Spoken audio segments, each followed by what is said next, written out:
নমস্কার। গল্প পাঠের আসর সেরা গল্প চ্যানেলে আপনাদের স্বাগত। আজকের নিবেদন প্রখ্যাত লেখক তথা হাসির জাদুঘর, কথার জাদুঘর শিবরাম চক্রবর্তীর পণ্ডিত বিদায়।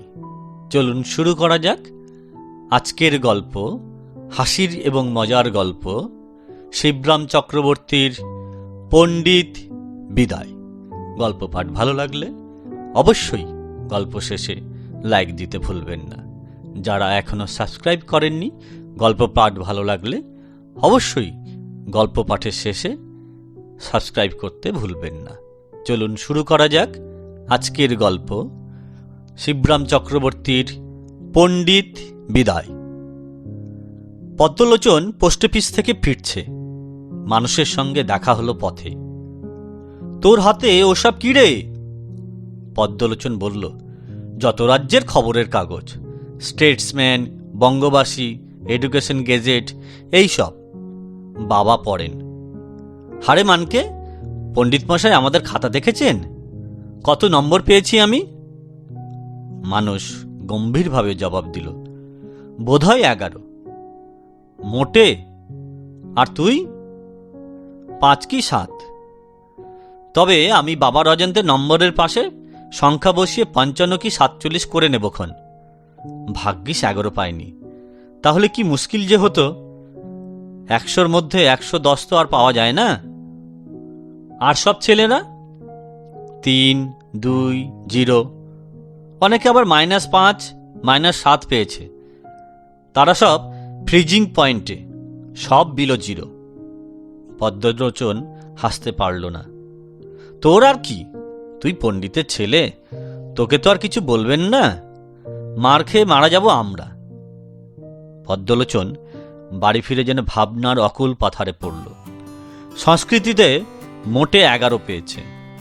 তার উপর পণ্ডিত মশাইয়ের আবার সবচেয়ে বেশি তারই উপরে রাগ। সে তার কথার চোটপাট জবাব দেয় বলে। সেদিন তো বেঞ্চির নড়বড়ের পায়াটা ভেঙে নিয়ে ঘা তাকে কষাবেন এমনি প্রচণ্ড উৎসাহ দেখিয়েছিলেন। পদ্ম সৌভাগ্যক্রমে বেঞ্চিটা তার পক্ষ নিয়েছিল, তাই রক্ষে। অনেক টানাটানিতেও কিছুতেই পায়াটা সে ছাড়তে রাজি হয়নি। অবদ্ধ বেঞ্চিটাকে পদচ্যুত করতে না পারে সে যাত্রা তাদের দুজনকেই তিনি পরিত্রাণ দিলেন। কিন্তু সেদিন তার যে রাগ সে দেখেছে। এরপর ফের স্কুলে গেলে কি আর তার নিস্তার আছে? খবরের কাগজগুলো বাবাকে দেওয়া হলো না তার। নিজের পড়ার টেবিলে ফেলে রেখে নাওয়া খাওয়া ভুলে সে ভাবতে বসল। ভাবতে ভাবতে সমস্ত যখন তার এলোমেলো হয়ে এসেছে, এমন সময় হঠাৎ তার মনে হলো একটা পথ যেন পাওয়া গেল পণ্ডিত মশাইকে জব্দ করবার। একটা উপায় যেন সে আবিষ্কার করেছে। সংবাদপত্রগুলো খানিকক্ষণ নাড়াচাড়া করে সে হাসি মুখে টেবিল থেকে উঠল।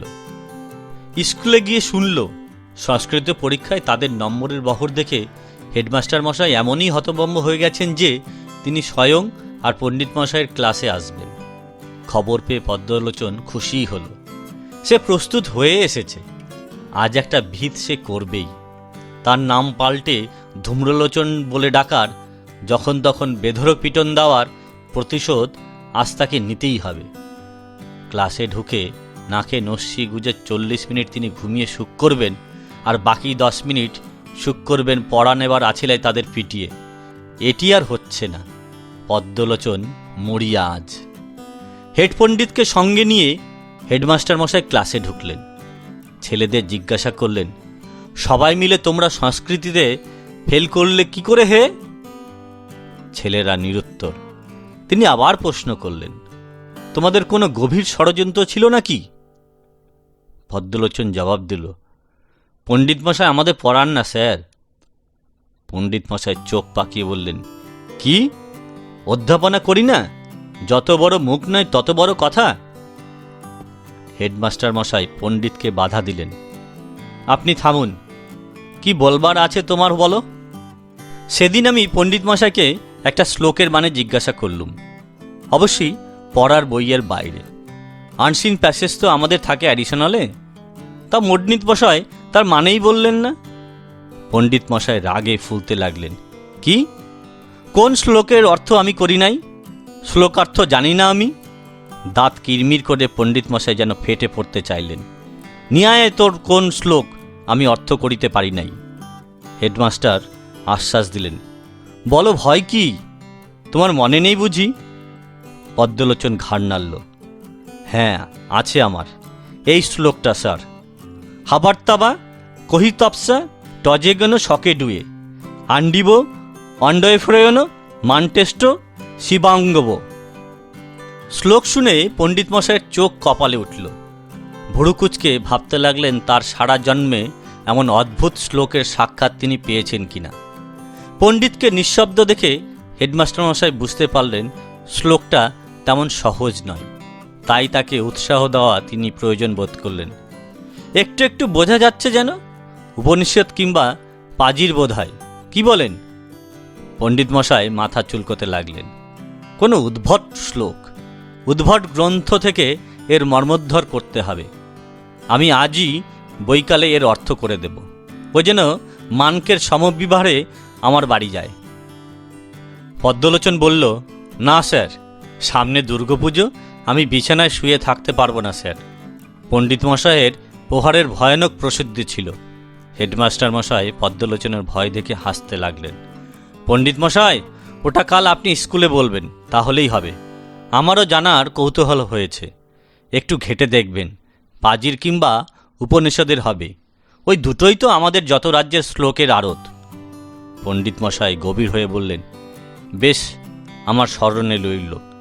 বাড়ি ফিরে পণ্ডিত মশাই শব্দ কল্পদ্রম নিয়ে পড়লেন। উদ্ভট সংগ্রহটাও পাতি পাতি করে খুঁজলেন। কোনো দিকেই শ্লোকটার কোনো সুরাহা হলো না। নাকে অ্যাক্টিভ নস্যি নিয়ে তিনি দারুণ মাথা ঘামাতে লাগলেন। হাবার্তাবা সংস্কৃত বলে বোধ হচ্ছে বটে, কিন্তু অভিধানে তো এই শব্দ নাই। বার্তা মানে তো সংবাদ, কিন্তু হ বায়ের মাঝখানে পড়ো তো এত বোধগম্য হওয়ার বহির্ভূত হচ্ছে। কহিপ্তাসা, হিপ্ত ছিল আশা, হলো হিপ্তাসা, কিন্তু হিপ্ত মানে কি? এ কি আমাকে ক্ষিপ্ত করার চক্রান্ত? শিবাঙ্গব, কেবল এই শব্দটার অর্থ অনুধাবন করা কঠিন নয়, কিন্তু টজে গেন বা কি আর ওই শকে ডুয়ে? পণ্ডিত মশাই অসুখের অজুহাতে 3 দিন ছুটি নিলেন, কিন্তু 3 দিনের জায়গায় 7 দিন হয়ে গেলেও তবু স্কুলে পদার্পণ নেই। তখনও তিনি শ্লোকটার কিনারা করে উঠতে পারেননি। সেদিনই সকালে উদ্ভট কল্পতরু নিয়ে পাতা উল্টাচ্ছেন। এমন সময়ে নেপথ্যে পায়ের আওয়াজ কানে আসতেই হুঙ্কার দিয়ে উঠেছেন, কে যাচ্ছিস ওখান দিয়ে? টেটো। মানকে নাকি? টেটোকে তামাক দিতে বলতো, কিঞ্চিত ধূম্রপান আবশ্যক। মানুষ বলল, টেটো এখন কোথায় টোটো করছে কে জানে। তবে তুই সাজ, গড়গড়াটা আমায় দিয়ে ধূম্রলোচনকে ডেকে আনতো একবার। সে আসবে না। বলিস মা ভই? আমি অভয় দিয়েছি, কোনো ভয় নেই। অতঃপর বুদ্ধির গোড়ায় ধোয়া লাগলে কিছুটা সুবিধা হবার আশা করেছিলেন, কিন্তু ক্রমশই তার কাছে সব আরও ধোয়াটে ঠেকতে লাগল। আন্ডিব অন্ডেফ্রয়ন, এ যে কি বস্তু তার রহস্য ভেদ করা থাক, অনুমান করতেও তিনি অপারক। এই যে ধূম্রলোচন এসেছে। বাবা পদ্মলোচন, আর প্রণাম করতে হবে না, বসো। তুমি কি শ্লোকটা সদর্থ জানো? জানো নাকি? জানলে কি আর জিজ্ঞাসা করি স্যার? তাও তো বটে, তাও তো বটে। আচ্ছা, তোমার কি ঠিক স্মরণে আছে কথাটা আন্ডিব গান্ডিব নয়? গান্ডিব কথার হয়তো অর্থ গান্ডিবী মানে সব্যসাচী। কথাটা আন্ডিব আমার বেশ মনে আছে। পণ্ডিত মশাই ঘন ঘন তামাক টানতে লাগলেন। সমস্ত শ্লোকটায় তোমার বেশ স্মরণ আছে, কোথাও কিছু ভুল করনি, তাই তো? তবে তাই তো। পদ্মলোচন চলে গেলে পণ্ডিত মশাই এবার বৃহৎ শব্দ সংগ্রহ নিয়ে পড়লেন। মানুষ সাহস সঞ্চয় করে বলল, আমি ওর একটা লাইনের মানে করতে পারি বাবা। বাবা অভিধানের পাতা থেকে চোখ তুললেন। কোন লাইনের? দ্বিতীয় লাইনের। যদি অন্ডিবর জায়গায় আন্ডিল হয় আর শিবাঙ্গব এর জায়গায় হয় গবাঙ্গব। পণ্ডিতের বিস্ময়ের অবধি রইল না। তিনি মহামহোপাধ্যায় হয়ে হিমশিম খেয়ে গেলেন আর এই দুগ্ধপোষ্য বালকের মূঢ়তা দেখে। আগে হলে তিনি মোটেই মেরেই বসতেন, কিন্তু এখন তার অবস্থাটা অনেক নিমজ্জমান লোকের মতো। তাই কুটো হলেও মানুষকে তিনি আশ্রয় করলেন। কি শুনি? মানুষ তথাপি ইতস্তত করতে থাকে। বলবো? বলতেই তো বলছি। আন্ডিল মানে এক আন্ডিল, কিনা এক গাদা। অন্ডফ্রেয়ন অর্থাৎ অন্ড মানে ডিম্ব, ফ্রেয়ন মানে ফ্রাই করে অর্থাৎ কিনা এক জুড়ি ডিম ভেজে নিয়ে। মানটেস্ট ওইখানেই তো আমার আরও আটকাচ্ছে রে। পণ্ডিত মশাই বিজ্ঞের মতো অ্যাক্টিভ নস্য নিয়ে বললেন, ওই মানটেস্টই হলো মারাত্মক, যত নষ্টের গোড়া। আমি কিন্তু বুঝতে পেরেছি বাবা। মানটেস্ট বলবো? ওটাতে পদ্ম হতভাগা আমাদের উপর কটাক্ষ করেছে, অর্থাৎ কিনা মানস আর টেট, আমি আর আমার ভাই। বটে, গম্ভীরভাবে পণ্ডিত মশাই বললেন। সমস্তটা জড়িয়ে মানে কি হলো তবে? অর্থাৎ কিনা এক গাদা ডিম বেজে মানস আর টেট গবাঙ্গব গপ গপ করে গিলছে। বোধহয় ও দেখেছিল। দেখতে দেখতে পণ্ডিতের চক্ষু রক্তবর্ণ ধারণ করল। তিনি আর্তনাদ করে উঠলেন, কি? আমার পুত্র হয়ে ব্রাহ্মণকুলে জন্মগ্রহণ করে তোদের এই জঘন্য কীর্তি? তোরা কি না ডিম্ব গলৎকরণ করিস? হংসডুম্ব কি কুকুণ্ডকাণ্ড কে জানে? বলেই তিনি মানুষের পৃষ্ঠপোষকতার মতলবে তার পাদুকা উত্তোলন করেছেন। মানুষ নিরাপদ ব্যবধানে সরে গিয়ে বলল, ওই জন্যই তো আমি বলতে চাই না। আপনার মস্তক ঘর্মত্ব হচ্ছিল বলেই তো বললাম। মস্তক ঘর্মত্ব হচ্ছিল? আর এখন যে আমার চতুর্দশ পুরুষ নরকস্থ হলো, তার কি? পণ্ডিত মশাহের আস্ফালন কানে যেতেই পণ্ডিত গৃহিণী রান্নাঘর থেকে ছুটে এলেন। তিনি যেভাবে ও যে ভাষায় মানুষের পক্ষ সমর্থন করলেন, তাতে স্পষ্ট বোঝা গেল যে অন্ডফ্রয়নের ব্যাপারে কেবল তার সহানুভূতি নয়, দস্তুর মতো সহযোগিতাও আছে। অগত্যা মানুষকে মার্জনা করে দিয়ে পণ্ডিত মশাই আবার তার শ্লোকে মনোনিবেশ করতে বাধ্য হলেন। স্কুল থেকে হেডমাস্টার মশাই লোক পাঠিয়েছিলেন পণ্ডিত মশাইয়ের খবর নিতে। 8 দিন হয়ে গেল, কেন তিনি স্কুলে আসছেন না? তার কি হয়েছে?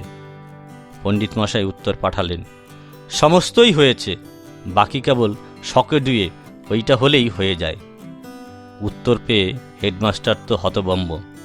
শ্লোকটার কথা তিনি কবেই ভুলে গেছেন, আর তাছাড়া সংস্কৃত তার আদপেই মনে থাকে না। উপনিষদেরই কি আর পাজুরি বাকি। তিনি ভাবলেন, পণ্ডিতের মাথা খারাপ হয়ে গেল না তো?